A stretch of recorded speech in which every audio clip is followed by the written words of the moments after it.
আরজি কর কাণ্ডে উত্তাল গোটা দেশ। সেই ঘটনার প্রতিবাদে গোটা রাজ্য জুড়েই বিক্ষোভ প্রদর্শন করছে সমাজের সর্বস্তরের সাধারণ মানুষ। ঘটনায় অভিযুক্তের কঠোর শাস্তি প্রদানের দাবিতে ইতিমধ্যেই কর্মবিরতিতে সামিল হয়েছে বিভিন্ন মেডিকেল কলেজের জুনিয়র চিকিৎসকেরা। লাগাতার কর্মবিরতিতে সামিল হয়েছে মালদা মেডিকেল কলেজের জুনিয়র চিকিৎসকেরা। রবিবার আন্দোলনরত চিকিৎসকদের সাথে দেখা করতে আসেন রাজ্যের মন্ত্রী সাবিনা ইয়াসমিন। তার সাথে উপস্থিত ছিলেন সুজাপুরের বিধায়ক আব্দুল গানি। এদিন ধর্ণা মঞ্চে গিয়ে আন্দোলনরত চিকিৎসকদের পাশে থাকার বার্তা দিয়েছেন তিনি। পাশাপাশি সিবিআই যাতে ঘটনার পূর্ণাঙ্গ তদন্ত করে অভিযুক্তদের খুঁজে বের করে কঠোর শাস্তি প্রদানের দাবি জানিয়েছেন সাবিনা ইয়াসমিন।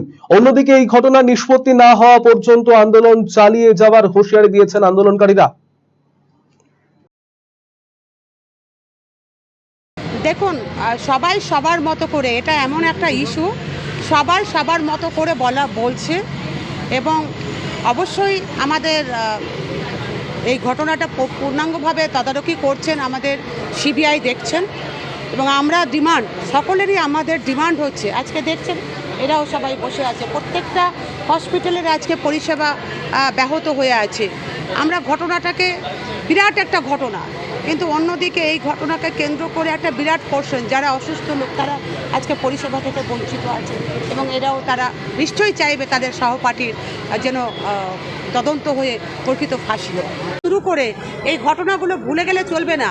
এখানে একটা ঘটনা ঘটেছে, আমরা সাপোর্ট করছি না। আমি একজন মহিলা, আমি সাপোর্ট করতে পারি না। আমিও 2 কন্যার সন্তান, 2 কন্যার মা। আমি এই ঘটনাকে কখনোই সাপোর্ট করতে পারি না। আমরা চাই কঠোর থেকে কঠোর শাস্তি হোক এবং এই আন্দোলন শান্তিপূর্ণ আন্দোলন, একটা পথ দেখা ভবিষ্যতে, যেন কোনো গার্ল চাইল্ড বা কোনো মেয়ে বা কোনো মহিলা যেন ধর্ষণের শিকার না হয়। আজকে আমাদের কাছে শ্রদ্ধেয় সেচ প্রতিমন্ত্রী এসেছিলেন। উনি বললেন অ্যাজ এ মানুষ, সবার আগে আমি একজন মানুষ এবং উনি একজন নারী, তো সেই হিসাবে উনি আমাদের পাশে আছেন এবং আমরা যেই অন্যায়ের বিরুদ্ধে প্রতিবাদ করছি, শান্তিপূর্ণ প্রতিবাদ, সেই সম্পর্কে উনি আমাদের এই ব্যাপারটাকে উনি অনেক অ্যাপ্রিসিয়েট করলেন এবং আমরা এতে অনেক আপ্লুত যে আমাদের কাছে পাশে এসে উনি দাঁড়াচ্ছেন এবং উনি বললেন তোমরা এই তোমাদের শান্তিপূর্ণ প্রতিবাদ চালিয়ে যাও, আমি তোমাদের পাশে আছি। কিন্তু জবর সেল হোসলা এবার এলো সেল, দারুন সেল, বিগেস্ট সেল। টিভিতে ডিল, মোবাইলে ডিল, ফ্রিজেতে ডিল, সবেতে ডিল।